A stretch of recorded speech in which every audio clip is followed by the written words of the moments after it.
तो एक व्यक्ति के द्वारा धर्मेंद्र सिंह का पैर पकड़ा जाता है, एक व्यक्ति हाथ पकड़ता है और तीसरा जो व्यक्ति है जो कि मास्टरमाइंड बताया जा रहा है,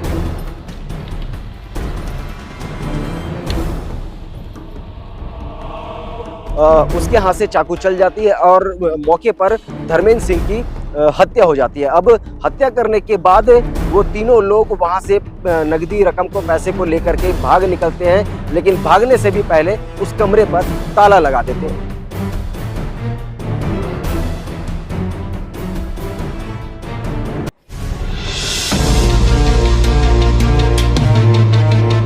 4 जून 2025 को राजनांदगांव के सोमनी थाना क्षेत्र अंतर्गत में ग्राम टेढ़ेसरा है और टेढ़ेसरा में एक लगा हुआ स्टील प्लांट है जिसका नाम पीएस स्टील प्लांट है। बीते दिन एक बड़ी वहां पर वारदात सामने में नजर में आई है। लोगों के द्वारा बताया जा रहा है और पुलिस के द्वारा भी बताया गया है कि वहां पर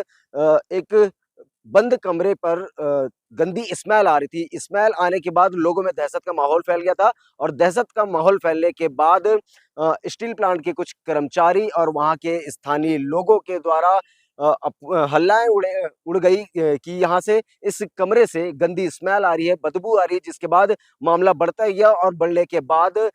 इस विषय को लेकर के वहां के स्थानीय लोग पुलिस के पास जाते हैं। पुलिस तत्काल मौके पर पहुंचते हैं और मौके पर पहुंचने के बाद जब उस कमरे के पास जाती है तो उन्हें गंदी स्मेल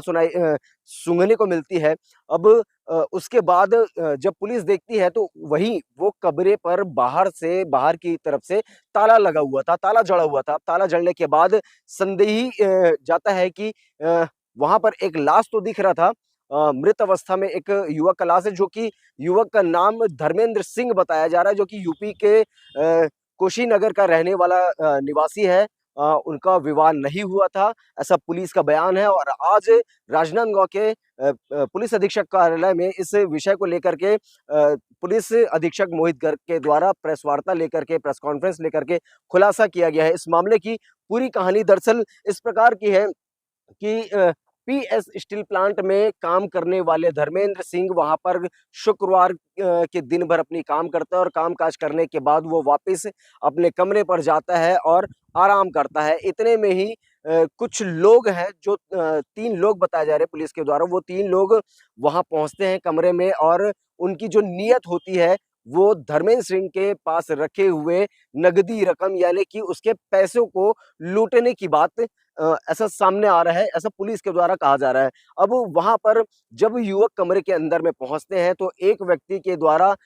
धर्मेंद्र सिंह का पैर पकड़ा जाता है, एक के व्यक्ति हाथ पकड़ता है और तीसरा जो व्यक्ति है जो कि मास्टरमाइंड बताया जा रहा है, वो गर्दन पर चाकू रखता है तो उसके हाथ से चाकू चल जाती है और मौके पर धर्मेंद्र सिंह की हत्या हो जाती है। अब हत्या करने के बाद वो तीनों लोग वहां से नगदी रकम को, पैसे को लेकर के भाग निकलते हैं, लेकिन भागने से भी पहले उस कमरे पर ताला लगा देते हैं। ताला लगाने के बाद वो छत्तीसगढ़ छोड़ करके फरार हो जाते हैं और फरार होने के बाद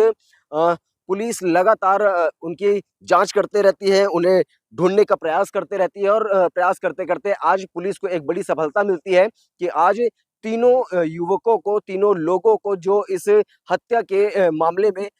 जिनका हाथ था, जो मास्टरमाइंड थे, वो तीनों लोगों को पुलिस ने अपने गिरफ्त में ले लिया है और न्यायिक रिमांड पर भेज दिया गया है। आगे की सारी तस्वीरें हम आपको अन्य तस्वीरों के माध्यम से दिखाएंगे कि राजनांदगांव के पुलिस अधीक्षक क्या कुछ कहते हैं इस विषय पर।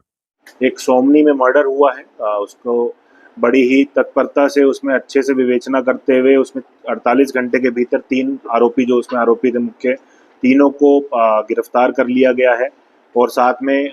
उसमें प्रयुक्त चाकू, बाइक और वहाँ से लूटे गए 25,000 रुपये भी उसमें जब्त कर लिए गए हैं। मामला ये सोमनी थाना के अंदर टेढ़ेसरा गांव का मामला है, जहाँ पे 39/25 बीएनएस में मर्डर का केस मर्ग के बेसिस पे पंजीबद्ध किया गया था। इसमें 3 आरोपी प्रियांशु थापा, धर्मेंद्र सुंदरे, हीरामन यादव, इन लोगों को गिरफ्तार किया गया है। जो हत्या का कारण है वो 50,000 रुपये के आसपास जो मृतक है उसके पास वो रखता था, इनको जानकारी थी। शराब पिए हुए थे तीनों, शराब पीते हुए इन्होंने योजना बनाई कि उसके पास से जो पैसे हैं वो लूटेंगे हमला करेंगे। इनके हिसाब से ये अंडा भुर्जी और के नाम पे इन्होंने कहा कि अंडा भुर्जी खरीदेंगे, मृतक का गेट खुलवाएंगे कि तुम्हारे लिए कुछ खाने का सामान लेके आए हैं, और उसके बाद अंदर घुस के एक जन ने उसका पैर पकड़ा, एक ने सर पकड़ा, और जो मेन आरोपी प्रियंशु थापा है उसने चाकू से उसके गले पे वार किया, जिससे उसकी मृत्यु वहीं हो गई और ये लोग पैसा लेके भाग गए। 50,000 रुपये को इन्होंने आपस में डिस्ट्रीब्यूट किया। इनके पास से पैसा 50,000 रुपये में से इन्होंने कुछ खर्चा किया, 25,000 रुपये के आसपास इसमें से जब्ती भी पुलिस ने कर ली है।